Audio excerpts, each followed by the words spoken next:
Halo guys, kembali lagi di channel kita, Ruang Anak SD, podcastnya Anak Seni dan Desain.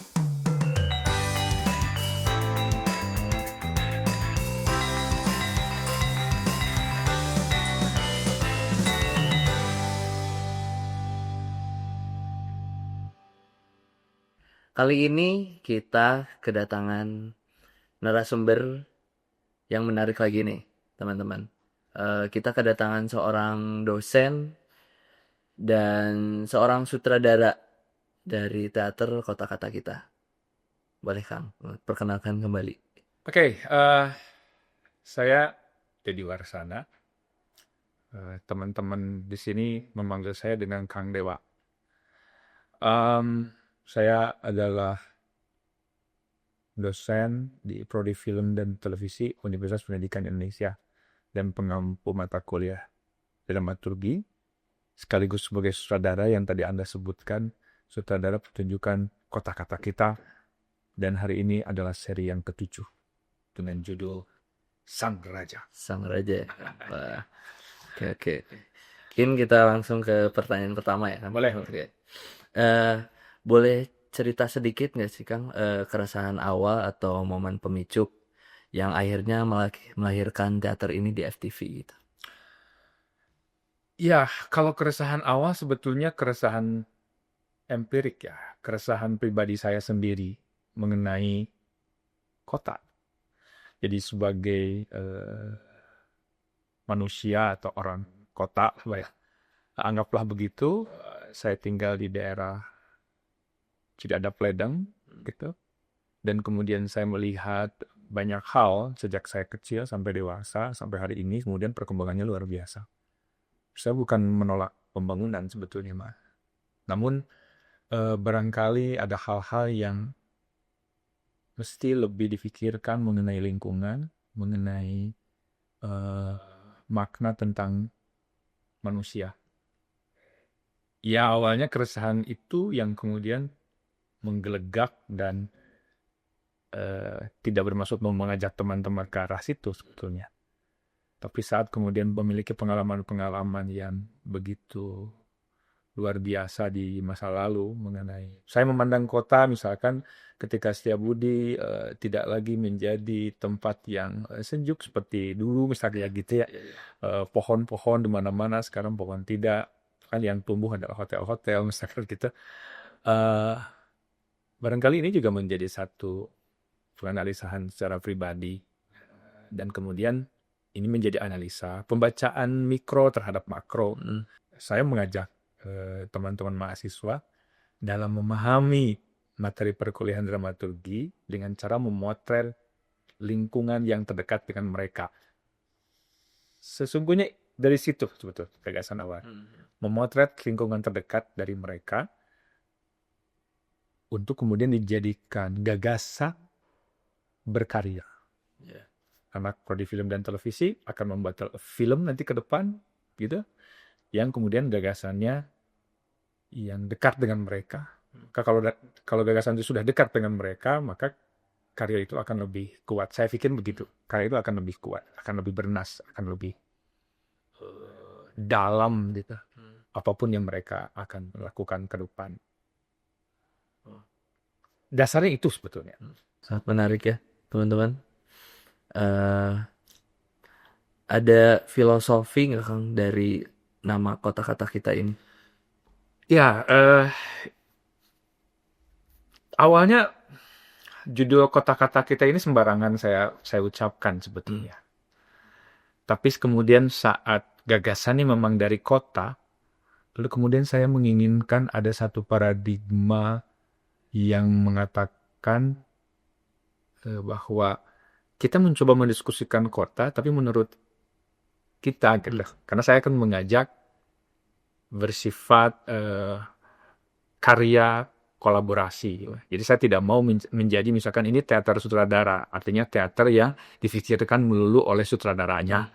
Tapi ini dalam rangka edukasi, maka saya akan mengajak mereka untuk mengelaborasi segala gagasan.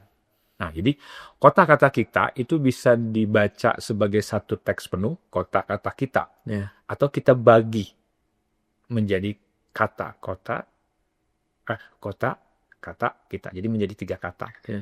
Jadi kalau ngomongin tentang kota, memang gagasannya dari kota. Kata ini terkait dengan bahwa drama itu adalah kumpulan kata-kata, kumpulan dialog. Maka kemudian kata-kata menjadi sangat penting. Nah, lalu yang kemudian kita, ya problem kita, problem anak muda, teman-teman sebagai generasi Z misalkan itu memandang kota seperti apa. Jadi ketika kota-kata kita, berarti kita akan membicarakan kota menurut pemahaman kita.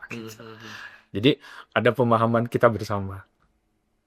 Nah, sebetulnya dari situ gagasannya.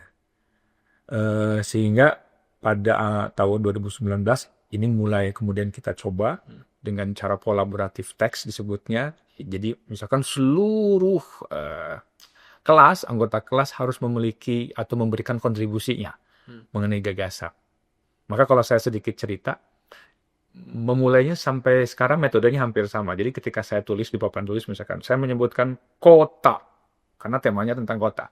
Apa yang ada dalam pikiran kamu? Saya bilang gitu. Maka saya tunjuk satu orang seorang. Lalu ada seorang yang akan jadi notulen. Dia menuliskan gitu. Si ini mikir apa, si ini mikir apa, si ini mikir apa gitu.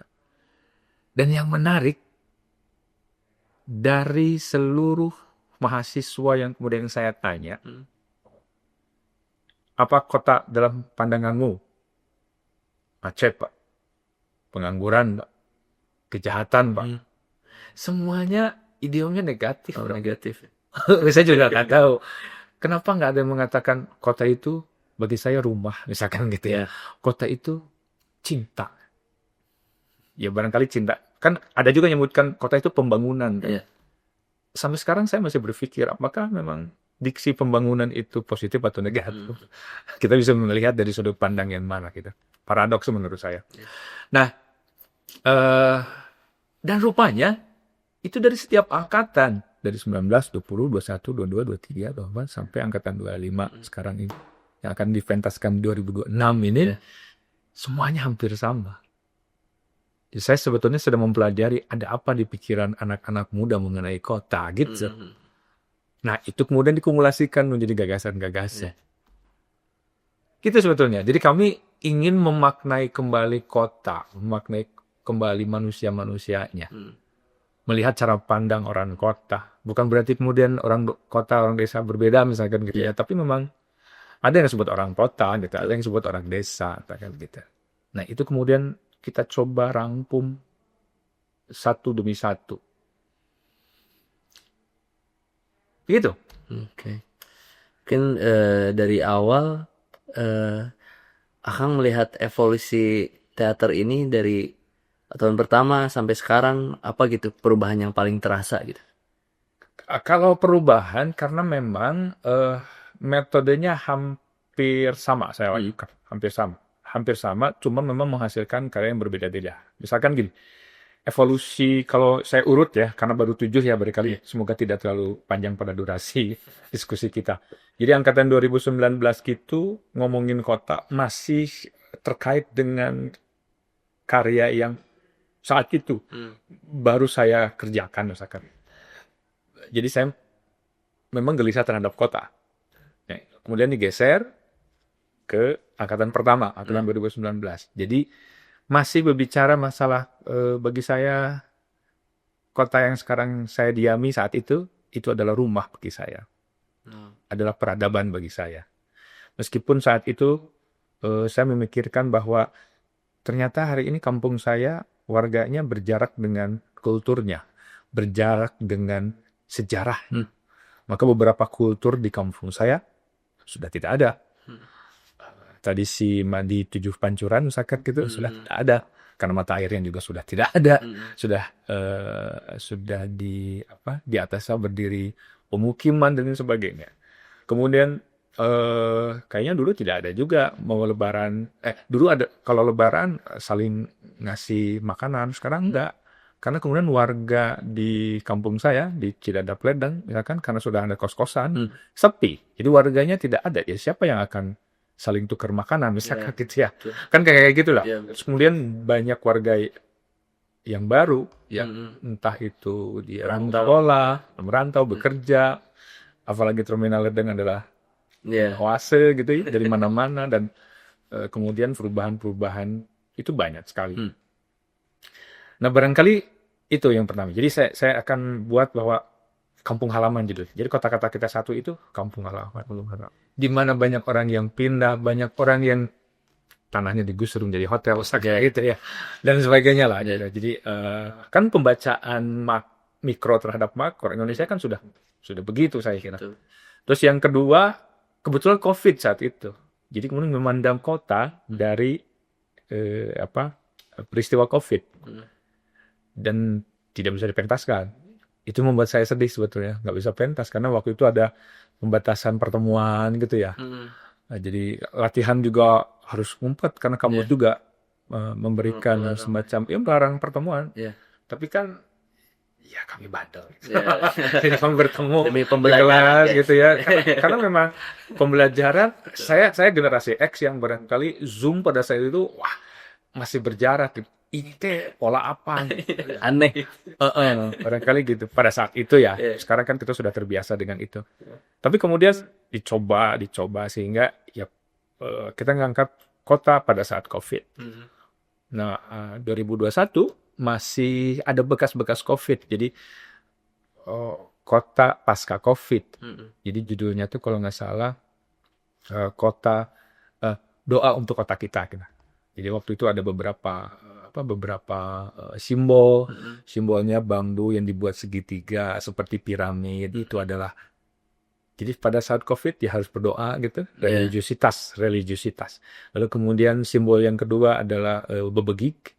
Bebegik itu kan biasanya orang-orangan sawah, orang saja mengusir hama kan. Betul. Nah saya anggap COVID itu hama dan memang dimunculkanlah bebegik tersebut. Kemudian yang terakhir adalah simbol mencuci. Maka kemudian saya banyak menggantungkan jemuran, ibu-ibu mencuci karena kita harus bersih-bersih. Jadi ada tiga pilar bagi saya saat itu ya.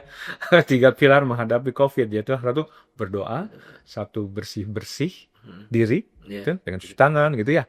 Satu lagi mengusir COVID, mengusir hama. Mengusir hama itu ya dengan ke dokter, jaga kesehatan, dan lain sebagainya. Itu dibuat instalasi. Jadi pertunjukan kami akhirnya ada instalasinya. Ya kemudian berikutnya kami mencoba untuk 3 pertunjukan kondisinya masih sama. Maka kemudian saya ingin membaca kota dari satu sisi yang lain misalkan. Lalu saya menemukan gagasan naskah tentang Perompak Samudra Biru. Saya pernah membuat sebuah pertunjukan teater untuk anak-anak. Dia ngomongin tentang perompak.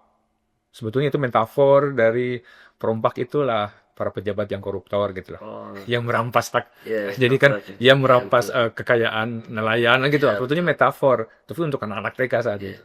Kemudian saya geser. Jadi gimana caranya memandang kota dari laut misalkan gitu. Memandang kota dari ikan, memandang kota dari nelayan yang berikutnya.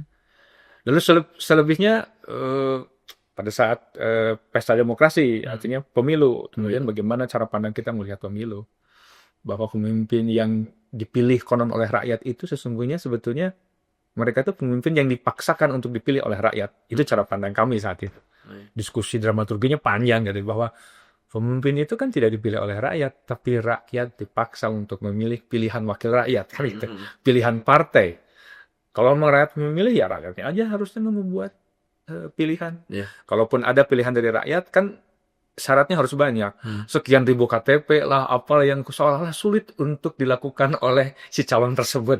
Nah, bagi saya paradigma ini juga menjadi menarik untuk didiskusikan. Ternyata anak muda berpikir kayak begitu. Terus kemudian berikutnya kita ngomongin konteks anak muda. Kemudian meminjam Sangkuriang. Bahwa Sangkuriang itu adalah tokoh yang kemudian dia sangat dianggap murtad ya, dianggap terhadap orang tuanya, berdosa terhadap orang tua karena dia mencintai ibunya. Padahal jangan-jangan Sangkuriang mengatakan begini,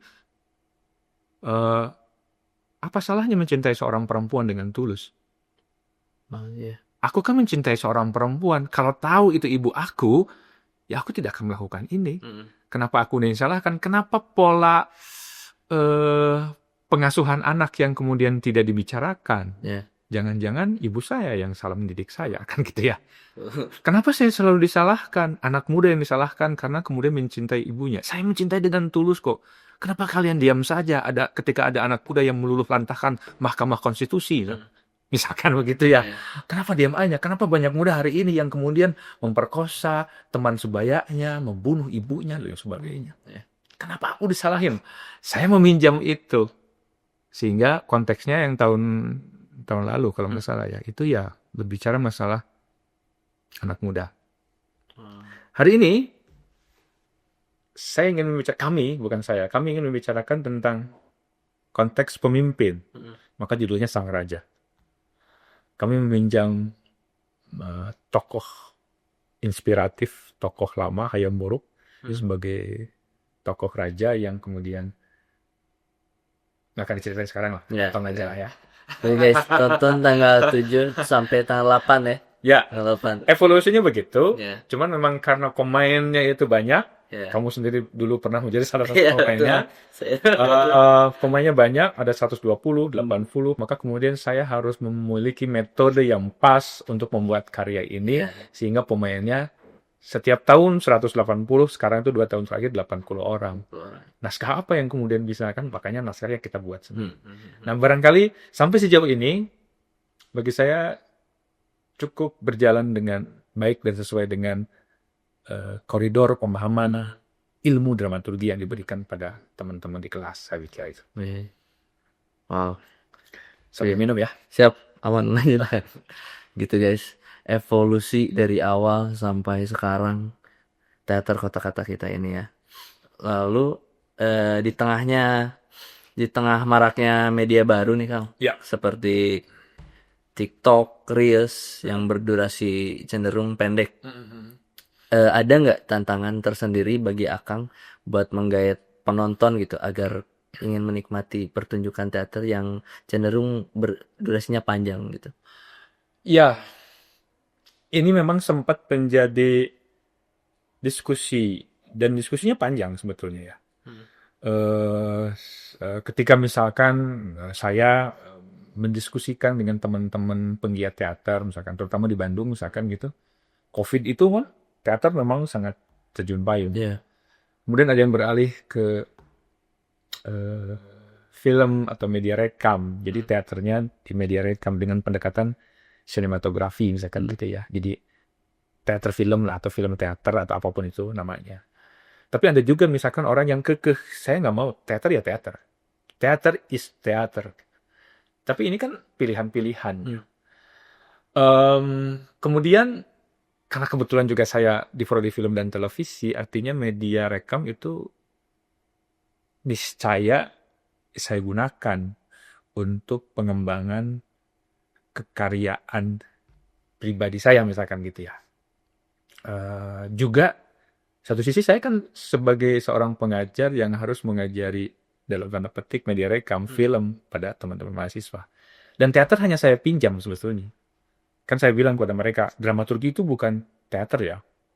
Bukan. Gitu. Dramaturgi itu bukan seni peran, bukan. Tapi di dalamnya ada Idra. Jadi kita akan mencoba mempelajari dramaturgi dengan meminjam teater supaya teman-teman barangkali lebih pahami antara praksis gitu. Nah, tantangannya besar memang. Apalagi anak muda sekarang. Saya melihat bahwa anak muda sekarang itu daya konsentrasinya kurang, pendek-pendek. Iya. Bukan kurang ya, pendek-pendek. Pendek. Kan misalkan acara televisi itu sekian segmen. Oke? Di tengah-tengahnya ada iklan. Pertandingan sepak bola aja di tengahnya ada iklan. Yeah. Itu mengganggu emosi loh. Gitu. Film nonton di sekarang YouTube juga ada iklannya. Itu bagi saya ya, bagi saya, dan ini butuh penelitian lebih dalam. Itu sebetulnya memotong emosi, membuat kesal. Maka kalau ada generasi Z yang kemudian mengutamakan emosi karena kesal, karena mereka sudah dididik dengan cara dipotong-potong emosinya. Itu dalam pikiran saya ya. butuh analisa lebih dalam. Jadi agak susah memang. Jadi seringkali durasi yang panjang itu membuat ngantuk, itu tidak membuat mereka bertahan.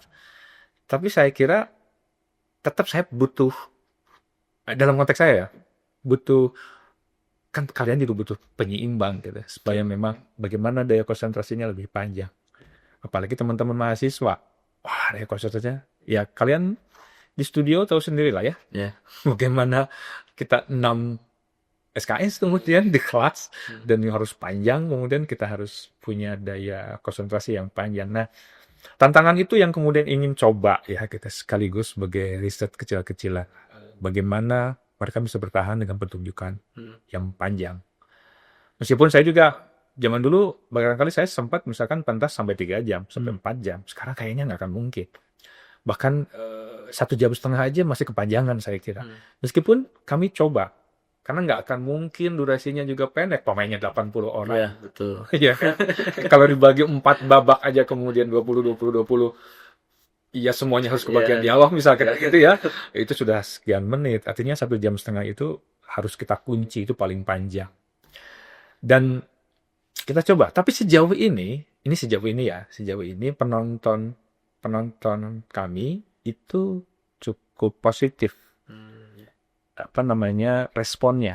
Artinya dari 1,5 jam itu mereka bahkan duduk sampai pertunjukan selesai.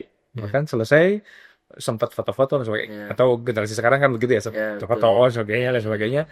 Itu panjang. Dan kemudian biasanya yang jujur itu saya melihat di media sosial. Apa yang dikatakan oleh penonton. Meskipun banyak, netizen banyak, haters banyak dan sebagainya. Banyak berkelindan. Tapi saya kira itu adalah satu feedback yang cukup baik untuk dijadikan bahan evaluasi. Saya kira itu tantangannya besar, termasuk, tapi juga memudahkan sebetulnya.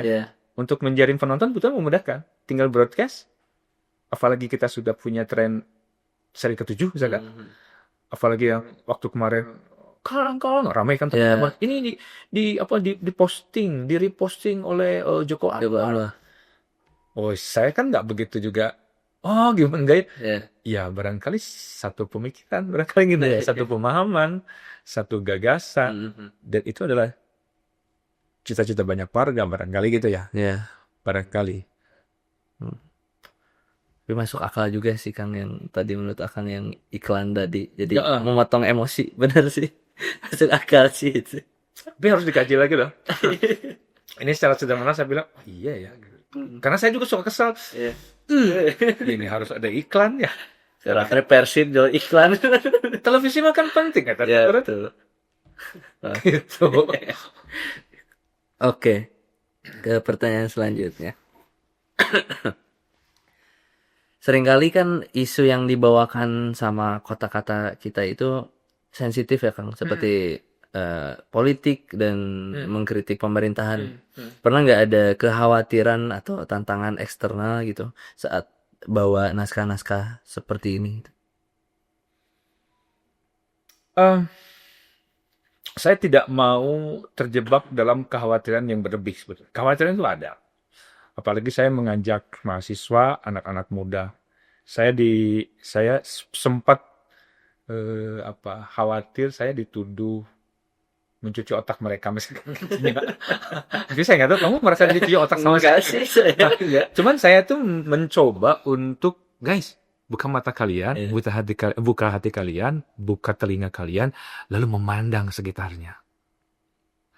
Maka tugas pertama dalam pertunjukan ini adalah baca koran ya. Terus kan kultur membaca sekarang kurang anak-anak teh. Apalagi koran kan sudah banyak yang kolom tikar. Wah Kang, baca koran. Kalau enggak, ya kalian punya HP. Saya bilang gitu ya. Buka tuh ya berita. Artikel. Atau nonton TV. Kami di kosan nggak punya TV kan kayak gitulah. Tapi itu tugas pertama. Supaya mereka tahu bagaimana perkembangan lingkungan terdekat mereka mengenai kota. Karena bagi saya konteks kota itu sering diceritakan dalam televisi misalkan gitu ya. Meskipun tidak. Ya itu tadi, dikotomi antara desa dan kota memang harus kita diskusikan panjang. Tapi paling tidak, kota itu dekat gitu sebetulnya. Dan mereka tuh semuanya anak-anak kota sebetulnya. Lalu lantas Dari situ kemudian kita akan berdiskusi. Maka muncul tadi paradigma tadi, pengangguran, dan semua. Bisa nggak hal ini menjadikan sebuah gagasan? Karena saya kira gagasan itu akan lebih kuat kalau dekat dengan mereka. Iya. Itu tadi. Nah, saat kemudian konstelasi politik, kan kalau di negeri kita, semuanya kontekstual. Pembunuhan kontekstual. Korupsi apalagi. Hampir setiap hari saya membaca korupsi di koran, coba kamu baca. Hampir setiap hari kemudian tertangkap OTT dan sebagainya di koran. Hampir setiap hari kita melihat banyak hal mengenai problematik tentang kota di berita-berita. Nah sebetulnya, kalau kamu kaji sebetulnya ya, dialog-dialognya itu sebetulnya itu tidak terlalu asing sebetulnya misalkan ya. Karena mereka memotret dari problem yang ada di beberapa sosial media. Maka teksnya nggak asing sebetulnya ya. Kita hanya mencoba untuk melebur, dicoba cari katalisnya sehingga kita dijahit dan jadi sebuah pertunjukan. Nah, kegelisahan itu ada sebetulnya. Kegelisahan ada gitu. Tapi bagi saya kemudian berpikir, dan saya mengajak pada teman-teman bahwa suara kritis itu kan harus muncul dari kampus. Yeah.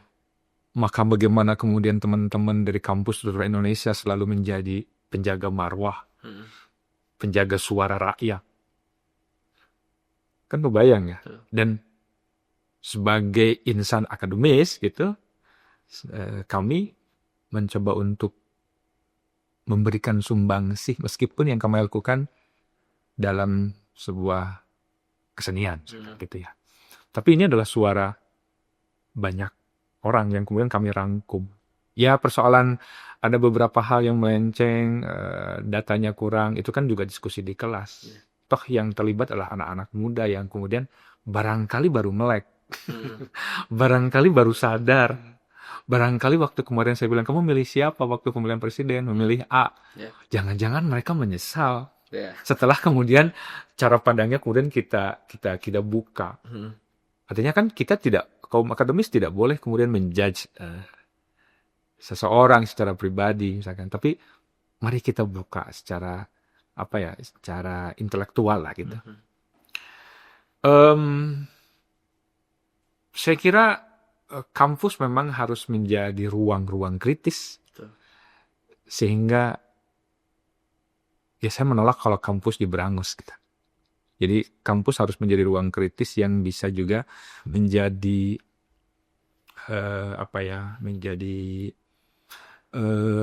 ruang aspirasi. Yes, ruang aspirasi atau ruang-ruang diskusi yang ya tujuannya untuk perbaikan. Ya. Wow. Gitu. Setuju Kang. Dari sekian banyak judul naskah nih Kang yang sudah dipentaskan di Kota-Kata Kita. Mana yang paling menyenangkan sih buat Akang gitu? Yang memorable gitu? Wah, ini pertanyaan sulit sih sebetulnya ya. Karena bagi saya semuanya memorable. Ini saya mau jujur ya, di luar konteks ini. Jadi saya bisa menghafal mahasiswa itu dari perannya apa di Kota-Kata Kita. Misalkan, Kang, si Anu Kang, misalkan kecelakaan misalkan gitu ya, atau nggak ikut kuliah Kang. Si Anu teh siapa, yang mana orangnya ya gitu. Si ini yang gini berkacamata agak sulit bagiannya. Tapi ketika Kota-Kata Kita itu dia berperan sebagai apa? Sebagai Anu. Guys. Saya langsung ingat. Jadi ketika ada mahasiswa yang datang ke saya kemudian mau penangguhan UKT gitu ya. Kamu siapa? Saya mahasiswa Akang. Ntar, kamu Kota-Kata Kita ikutan nggak? Enggak. Oh, pantesan saya nggak kenal gitu. Sampai segitunya. Sampai segitunya gitu kalau mengenai apa tadi? Iya, hal memorable. Memorable. Ya, memorable. Itu kan di luar ya. Kalau memorable itu tentu saja semuanya bagi saya memorable. Semuanya punya indikator evaluasi saya secara pribadi terhadap pertunjukan ini beragam. Sangat beragam. Namun sesungguhnya kalau saya harus memilah dan memilih karena generasi 2019 itu benar-benar dari awal dan barangkali saya percaya bahwa karya seseorang itu tidak akan pernah bisa masterpiece kalau prosesnya sebentar. Maka saya yakin siapapun seniman besar hari ini pasti pernah membuat karya buruk dulu, jelek dulu. Ya. Pasti gitu. Maka kebayang kan kalau mengawali tanggal 2019, ya itu karya yang paling awal. Meskipun saya tidak bisa, ya saya nggak mau menyebutkan karya itu buruk juga ya. Tapi karya itu awal proses dari hari ini. Maka saya menemukan satu pola itu sebetulnya 3 tahun terakhir. 2 tahun terakhir lah. 2 tahun terakhir itu setelah generasi COVID ya. Kan yang satu linear, yang selebihnya kan fragmentasi sebetulnya. Fragmen gitu. Adegan awal itu dijadiin benang merah. Kecuali yang Baruna itu mah karena diambil dari sebuah naskah yang saya bilang tadi, Kabar dari Samudra, tentang bajak laut tadi. Nah, barangkali yang membuat saya menganggap ini adalah, saya menemukan itu sekitar 3 tahun terakhir ini. Pertamanya di yang Pesta Demokrasi. Pesta Demokrasi. Itu menemukan banyak hal, dan kebetulan juga kan bentuknya musikal ya. Waktu itu juga ada beberapa kawan yang kemudian secara musikalitasnya bagus. Dan rupanya tahun kemarin cukup baik juga bagi saya. Mereka berani gitu. Dan hari ini saya kira ada hal yang hampir sama. Jadi 3 tahun terakhir ini barangkali ya yang saya anggap itu fase yang seolah-olah menemukan apa ya? Menemukan pola lah ya. Menemukan pola. Nah, ke depan saya nggak tahu. Bisa jadi berbeda juga. Barangkali berbeda. Karena seringkali juga metode di kelas kan berbeda. Ya, betul. Luarannya pun otomatis akan bergeser sedikit demi sedikit. Ya, namanya juga pembelajaran ya. Kita harus mencari beberapa pola atau cara yang berbeda sehingga teman-teman bisa lebih memahami. Kan tujuannya mereka memahami apa itu dramaturgi. Dasar lah, dramaturgi dasar. Karena saya belum menceritakan post dramatik misalkan gitu, belum. Barangkali nanti dengan Mas Paul dengan film eksperimental kita akan membicarakan konteks dramaturgi dari post dramatik. Oke, menarik ya. Lalu banyak mahasiswa Akang kan yang nantinya bakal terjun ke industri kan. Menurut Akang, ilmu atau bekal dari proses teater ini nantinya apa yang akan paling kepakai saat mereka benar-benar terjun gitu? Oke, saya percaya sebetulnya untuk melihat kualitas manusia misalkan atau mahasiswa lah sekarang ya, itu dengan cara memasukkan ya, atau melibatkan mereka dalam sebuah proses kegiatan bersama. Ya, salah satunya misalkan pertunjukan kota-kata kita. Karena dari situlah kita itu bisa melihat mana anak yang rajin, mana anak yang malas, mana anak yang memiliki leadership yang kuat, mana ada anak pekerja. Dia nggak punya gagasan, nggak punya gagasan, tapi dia kerjanya bagus, misalkan gitu. Dan lain sebagainya. Mana yang kemudian mampu mewacanakan, misalkan itu ya. Jadi, barangkali dia anak kajian nih, gitu ya. Mana yang kemudian, dia mah seniman, berarti di studio film ya. Mana yang mengorganize kegiatan, berarti cocok di studio televisi nih kayaknya. Yang kayak gitulah. Jadi, sebetulnya dari situlah kemudian kita melihat bagaimana pemetaan dari anak-anak tersebut. Nah, tentu saja secara sederhana saya ingin mengatakan bahwa itu kan penting juga buat bagaimana cara mereka membaca diri dan menempatkan diri pada lingkungan yang baru ke depan. Kalau mereka sudah terbiasa bekerja secara bersama-sama, misalkan kolaboratif gitu, kan dunia-dunia seperti industri itu dunia kolaboratif bukan? Dunia yang bisa bekerja sama dengan orang lain. Kadang-kadang misalkan dalam dunia industri itu nggak penting dia itu ijazahnya apa misalkan gitu ya. Tapi yang penting dia bisa bekerja sama atau tidak. Salah satunya. Jadi paling tidak konteks kerjasama sudah mereka bisa lalui. Konteks etos kerja mereka sudah mereka bisa lalui meskipun memang konteksnya baru dari sifat staging ya, panggung gitu. Kerjasama di situ. Tapi bagi saya, pembelajaran di stage itu pembelajaran dasar yang penting mereka pahami. Karena di situ mereka akan bagaimana caranya membaca kawan, membaca ruang, membaca situasi, membaca penonton. Nah, pembacaan ini bagi saya yang sifatnya adaptif. Nah, setiap orang yang mau masuk dalam dunia industri itu harus memiliki sisi adaptif tersebut. Termasuk inisiatif untuk menyelesaikan masalah. Di panggung makan begitu kan, kamu tahu sendiri. Betul. Halo, ini mau main dan sebagainya. Bahkan ketika lupa dialog di panggung, kamu harus menyelesaikan masalah itu. Iya. Di situ saat itu juga dengan pikiran yang cepat. Nah, saya sih berharap semoga dengan pola-pola latihan seperti itu juga, kalau teman-teman menyadari itu sebetulnya pembelajaran yang kuat bagi teman-teman untuk melangkah dalam dunia industri ke depan. Nah, sederhananya begitulah. Oke. Baik, kami sudah menuju ke penutup ya. Oke.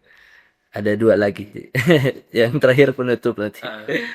Nah, bagi masyarakat awam yang mungkin bukan penikmat teater atau pertunjukan teater, ada nggak kata-kata yang pengen Akang sampaikan gitu biar mereka tahu bahwa kata-kata kita ini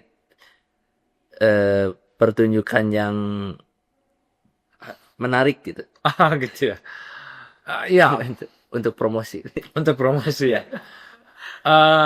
Ya, saya selalu bilang begini bahwa pertunjukan kata-kata ini adalah pertunjukan pembelajaran di kelas yang luarannya adalah pertunjukan. Jadi ini basisnya pembelajaran.